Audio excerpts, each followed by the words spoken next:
আমি নিজে একজন ডিরেক্টর আর্টিস্ট। সো আমার যদি ডিরেক্টর ভালো হয়, যে কোনো কাউকে নিলে যদি স্ক্রিপ্ট ভালো হয় আমি ওকে।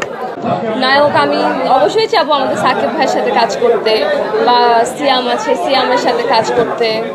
আর আসলে আর্টিস্টও ম্যাটার করে না আমার কাছে, ডিরেক্টর। আমি নিজে একজন ডিরেক্টর আর্টিস্ট। সো আমার যদি ডিরেক্টর ভালো হয়, যে কোনো কাউকে নিলে যদি স্ক্রিপ্ট ভালো হয় আমি ওকে। একটা কমার্শিয়াল সিনেমা ছিল বয়ফ্রেন্ড, যেটা আমি করেছি। আর মেঘনা কন্যা ছিল একটু ভিন্নধর্মী গল্প।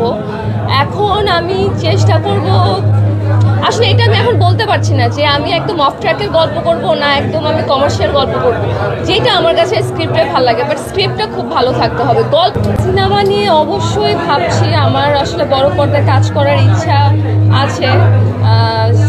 যদি অনেক অফারও পেয়েছি, যদি ডিরেক্টর প্লাস আমার আর্টিস্টের সাথে ঠিক থাকে, আমার কো আর্টিস্ট যদি মানে আমার কো আর্টিস্ট কে হবে এটা যদি ঠিক হয়, তাহলে হোপসো এই বছরে আমি বড় এইসব অ্যাওয়ার্ড পেয়ে আসলে কাজের জন্য অনুপ্রেরণা আর উৎসাহ জাগে।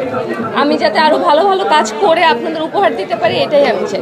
সবাই বাংলাদেশে চায় একজন ভালো আর্টিস্টের সাথে কাজ করতে। বাংলাদেশে আসলে ছেলে ভালো আর্টিস্ট অনেক আছে, আর্টিস্ট অনেক আছে, নায়ক অনেক কম। তিনি আসলে অনেক বড় বড় তারকারা আছে, তার সাথে আমিও হারলিনে কাজ করছি। সিনেমা নিয়ে ডিসকাশন হয় নাকি এটা বলতে পারবো না, আসলে এটা তারাই বলতে পারবে। কথাবার্তা অনেক কিছুই হয়, কিন্তু ইট ডিপেন্ডস আসলে কোনটা হবে এটা আসলে বলাটা টাফ যতক্ষণ পর্যন্ত না হয়।